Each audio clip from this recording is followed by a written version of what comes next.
little buddy. How are you doing?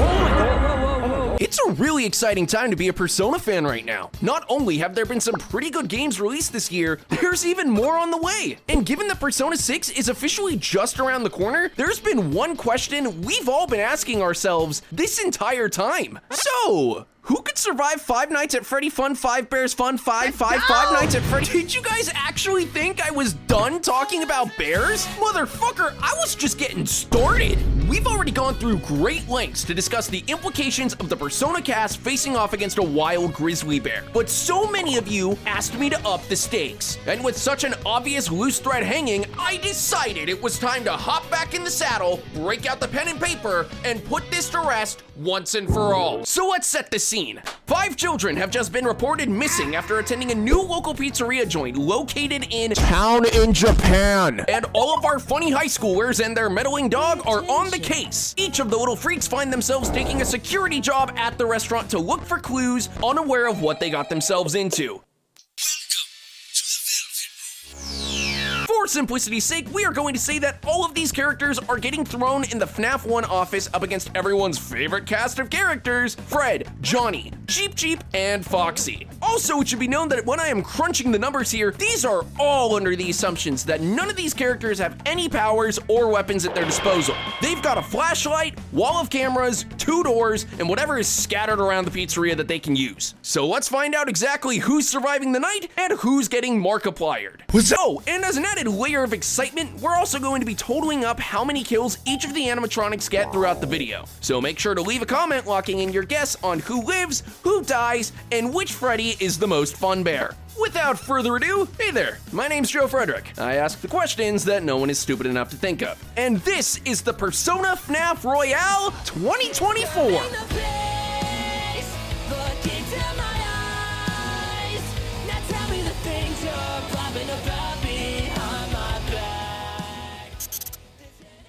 Before we get started, I find it important to discuss some of the tiers we're going to be working with today. The 2 highest tiers are going to separate the boys from the men.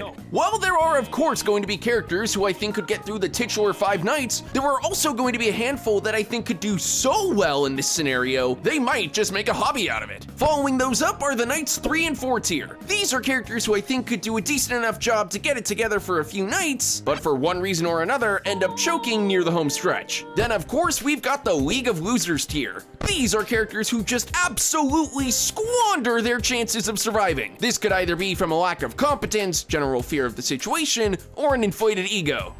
Actually, you know what? Just to be safe, let's add these 2 tiers in there for that situation. And I think that'll cover most of the bases for now. So as my good friend Bonnie the Bunny once said, let's fucking start already. I truly saved the show. As per usual, let's go ahead and start off with the protagonists. And these are pretty simple to narrow down. I think it's safe to assume that all 4 of these guys could survive 5 nights, but with this gaggle of idiots, it's not as much about capability and more so willingness. Both Joker and you, I believe, could safely get the job done. This means they both have experience handling stressful situations and part-time jobs. Because of this, I actually think this is kind of home turf for these 2. The only concern I have is Joker trying to rip the mask off of one of the animatronics and... There are no do-overs. Now do everyone a favor and get lost. But the P3 protagonists are going to be a bit more of a discussion. When it comes to... surprisingly fitting. When it comes to Doorboy here, while he does have a little bit of job experience since Reload, and Ward knows he's navigated stressful situations, I don't really think there's a world here where he works here more than one night. Femc, though, oh, you fucking know she's deranged enough to not only survive all 5 nights, but homie is taking on the ultimate custom night. Go to hunch, but I legitimately think she'd get 1 or 2 nights into the job and start developing a sick, twisted fascination with the activity, to the point where I feel like she would just start neglecting all her other activities just to crank some serious 90s on the Faz crew. As for her friends though, they might not be doing so hot. Sure, you've got characters like Mitsuru, who are intelligent enough in tactics to work the camera and squeak out survival. You've also got characters like Akihiko, who would rush down the animatronics and try to beat the shit out of them. And yeah, maybe he'd win, but god damn it, he made Junpei think he could do it and he just got himself killed. Then as for Yukari, I think she's bailing as soon as humanly possible. She's known to be incredibly skittish when it comes to the most basic of ghost stories. So excuse me if my impressions of Yukari's chances basically chalked up to... But in fairness to her, she did also tackle her fears head on in the events of the game. So I think she could reasonably get her shit together enough to survive night 1, but there's no way in hell that she comes back for seconds. Meanwhile, by night 2, call me crazy, but I feel like Shinjiro is making friends with the freaks. Based on how much we know he likes to look out for kids who have been wronged and his love for animals, I don't know, man. I could see him building chair forts alongside Nanako with these guys. Just to avoid talking about his lore implications, why would you ever assume I would do that? Check your calendars, folks, because it's officially Fuka Friday. And I am very pleased to announce that she is going into top tier. For efficiency's sake, let's go ahead and go over Futaba as well, since my rationale for both of them are pretty identical. They both are incredibly intelligent girls who not only have experience with computers, but a decent amount with video games as well. Also throw in the fact that they're navigators used to maneuvering around large groups of enemies, and this is kind of a no-brainer. Makes me feel a little bit better about what happened to them last time. We still have a handful of C's members to talk about, but now's as good a time as any to discuss the more quirky characters. When we were discussing these characters' chances against a real-ass animal, we were able to pull some strings to help them fit into the challenge. But for this video, yeah, I don't think it's gonna be that easy. I have a feeling that the animatronics won't even register fellow robots, animals, or whatever the hell Teddy's got going on as actual threats. And it would make the conversation either too linear or too boring. Now that doesn't mean I want to leave them out of the fun entirely, so I've decided to make a brand new special category for characters like these. So without further ado, let's discuss Metis, Aegis, and Koromaru. That's the main cast done, but let's go ahead and blitz through some bonus characters, huh? Ryoji. Assuming that Scarf Boy is getting thrown into this situation within the month of November, then I think he could do a decent job, but would still maybe die around night 3. But in the timeline where this takes place in January... So help me God we are. If you make me painstakingly create more timelines with my bare hands again, you can edit your own damn videos! Well, since Adam is no fun, he just killed Ryoji, and in turn, the entire human race. How the hell did you come to that conclusion? The Velvet Room Attendants, and boy howdy, did a lot of you guys want me to talk about these goobers in the last video. Screw it. Let's throw them in the office, huh? I don't think anyone's going to argue with me when I say it's safe to assume that Elizabeth not only survives 5 nights, but I also think she could reasonably go into top tier. She seems like she'd get a twisted fascination from the challenge and the history of the restaurant, going as far to come up with conspiracies about the origins of... Next up is Theodore, and there isn't even a snowball's chance in hell that homie lives. A lot of you might be thinking, well, he's a Velvet Room attendant. Aren't they all kind of S tier at everything by default? Nope. Theodore is the most boy failure there has ever been, or there ever will be for that matter. I'm convinced that the Velvet Room attendants would be the ones who put him in Golden Freddy's mouth and then... And that wraps off everyone from the Persona 3 cast. Oh really? Are you sure there isn't some sort of wacky back alley pachinko machine spin-off where Blinks the cat joins the gang? Please. Pachinko machine? We're not even talking about Persona 4 yet. You can't be serious. If you're really looking for some more Persona characters to make up for the rejects, I think I can handle that. You know I was blowing smoke, right? For our next contender, we're going to be looking at Super Smash Bros. Ultimate. Why? Well, alongside Funny Gun Boy, Ultimate added in DLC costumes for both Narukami and Makoto. So if we consider them contestants for this list, why not throw in another costumed Crusader? I mean, at this point, we could consider Smash Bros. A Persona spin-off. Okay, so who are we thinking then? Dante, the Dragonborn? Oh my god, is it Knuckles? Morgana! I'm sorry, Morgana? Did you just say... Morgana actually is an absolute fucking unit in this competition. Not only is he fairly nimble and is very experienced in outmaneuvering opponents, he's also incredibly versatile, being able to wield blades, firearms, or even just knuckling down opponents barehanded. I've officially lost control of this situation, haven't I? I mean, God! He's sparred with the likes of some of gaming's scariest villains, King K. Rool, Sephiroth, Luigi. Because of this, he will be sliding into the destroys the animatronics tier. But let's get back to business. It's time to talk about Persona 4. Yosuke is up first, and while some of you might expect me to instantly kill the twink, I actually think he fares a better chance than most of his friends. Don't misunderstand though, he is 100% pissing his pants on night 1. But I actually think Yosuke is quick enough on his feet, has decent enough deductive reasoning skills and street smarts to learn the patterns and survive a few nights. He might be swashing around in a freshly pissed pair of pants while doing it, but I think he could at least hold his own until at least night 4. I feel somewhat similarly about Risei's chances. Sure, she's not a radical pro gamer like Futaba or Fuka, but she's got a pretty good amount of navigator experience under her belt, which I think is really helpful in this situation. Tell you what, Risei could reasonably survive 5 nights, but she's not cracked off her gourd gaming like the other two are. Then there's Chie, and no, I'm sorry, she dies night 1. I'm not even gonna pretend with this. I'm not going to stand here and tell you that she's a coward when it comes to horror, but she certainly doesn't do well enough with it that I feel like she'd have the guts to either rush down the enemy or, honestly, the intelligence to work the cameras, so sorry, bozo. Yukiko! She would find this situation so comical, she would just start laughing and not even realize the bear is bite of 87ing her. Kanji. So when discussing this list with my friends, we ended up coming to like 5 different conclusions for where Kanji should go on this list. Let me explain to you how Kanji's night at the restaurant would go. Kanji arrives to his first shift on night 1. He walks into the performance room and tries to pet the animatronics. He notices them looking at him funny, thinks nothing of it, and hustles on over to the office. When in the office, he tries to work the cameras, gets confused, and gives up. One of the animatronics tries to attack him, and with quick thinking, Kanji uses the desk chair in the office to bludgeon the animatronic to death. Dips out before the end of the shift, never looks back, and because of this, I decided the only fair way to handle Kanji's placement was to do this. Hey, it's Future Joe here. I just wanted to pop in really quick and address that someone actually predicted the whole Kanji using the chair thing, and I thought that was at least funny enough to bring up. So, congratulations, Supreme Lord Bruv, for being the Fredhead of the day.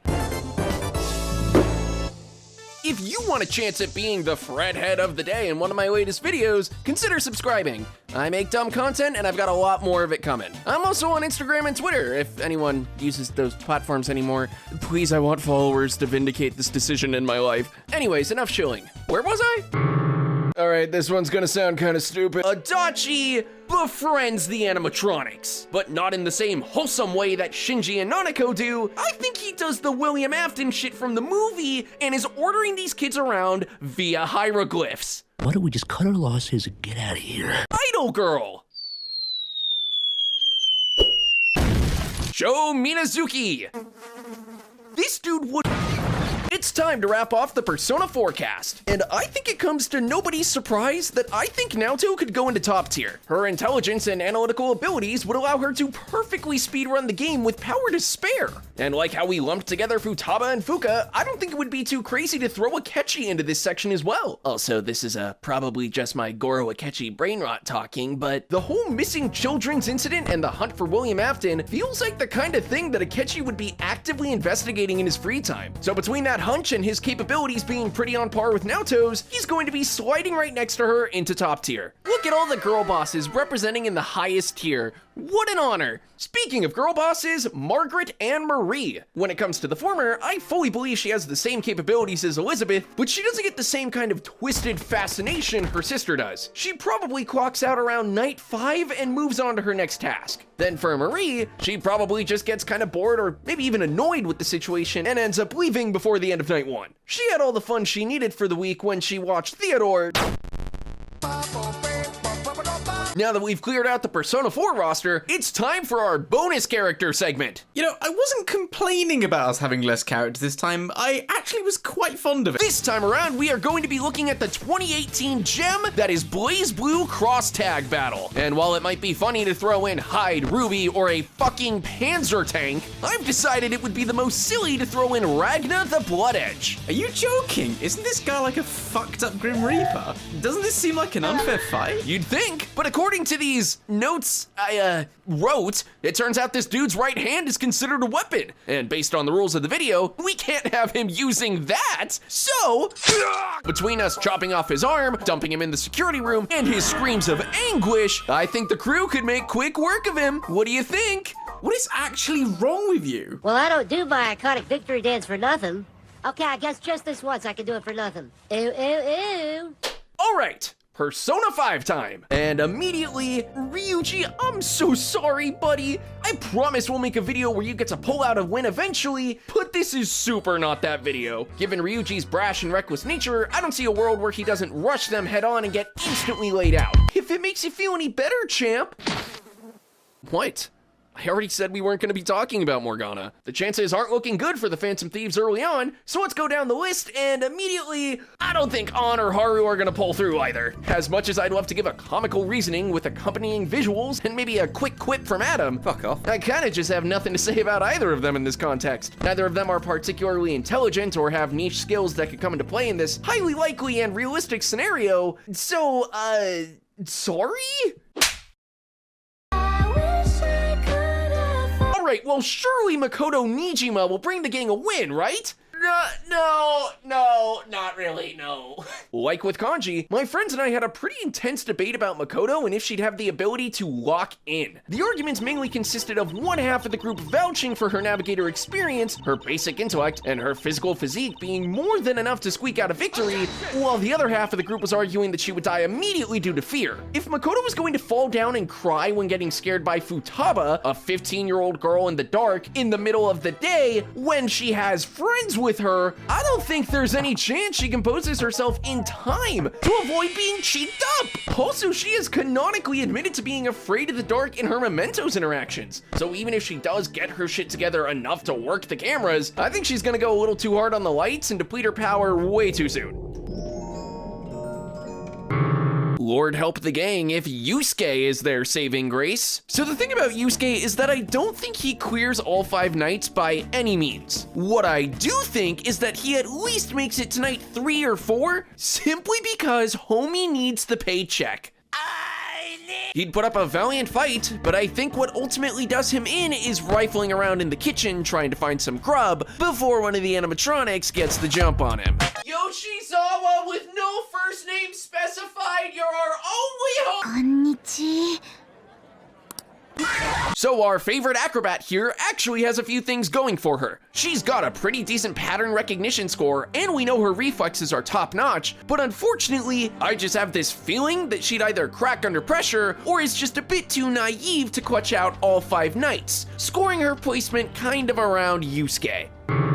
Well, I suppose her placement might vary based on when in the game this is taking place, but Adam already told me no more timelines. You know what? Why are we even discussing this? We all know Maruki is fucking the best, so maybe the Phantom Thieves didn't, do as well as we hoped. But luckily, their spin-off characters aren't too shabby. Starting with Arena, it's safe to assume she would slide right into the brutally murders tier. All homie would need is a broom, and I'm confident she could dismantle at least 2 of them. Then, both Toshiro and Zenkichi are easily sliding into the survives tier. Zenkichi is an experienced cop who I'm sure is intelligent and reflexive enough to at least stack up to a fucking rotting corpse. Then Toshiro is almost navigator adjacent with how much tactician bullshit he performs, so it's safe to say that I think he could track the patterns of 4 droids. Though if this was taking place at the beginning of the game, I think he would quit after night 1. Swear to God, Joe! Then finally, there are only a few characters left to talk about, those being the Twin Wardens and Lavenza. Yeah, no shit, they're going to clear. And finally,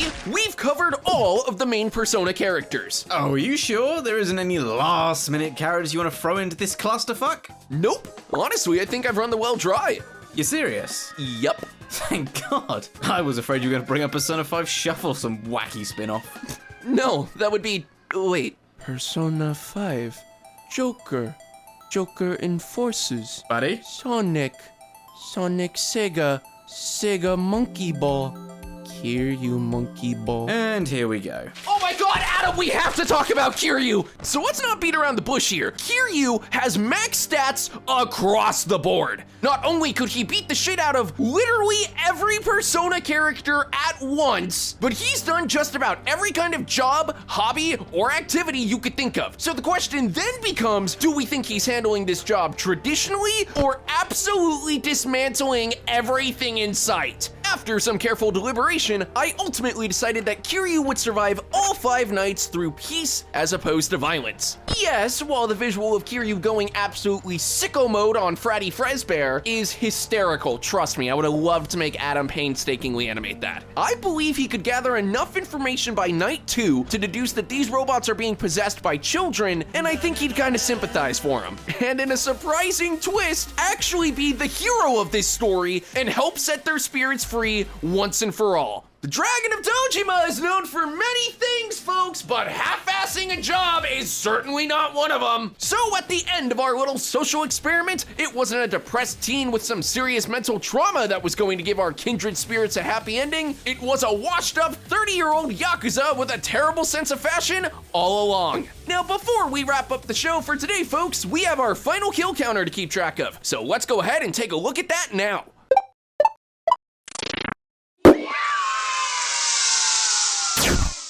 Wow, Adam's inability to have fun actually decided the winner here. Oh, fuck off there, dickhead. Though I do have 2 more groups of characters I have yet to discuss. So, ladies and gentlemen, let me properly reveal to you my favorite tier. But that's not all, folks. We've gone out of our way to throw in an extra bonus tier just for you. And with that, folks, thank you so much for watching. Make sure to leave a like, comment, and subscribe, and we'll see you next time. Phew!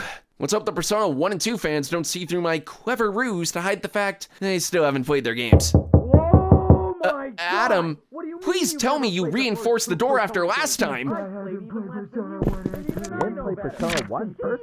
Son of a bitch! Congratulations! You've completed a full week on the job, and you've done it in such a lackluster way that no one is proud or disappointed. It's a fine line to walk, but you did it. While such a minimalist work ethic is rare, it doesn't mean that we want you back. In fact, it means you should look for employment elsewhere. But before you go, take this certificate of mediocrity. You should be proud. You stood on 2 feet and convinced someone that you could do something, when in fact you couldn't. Now get out.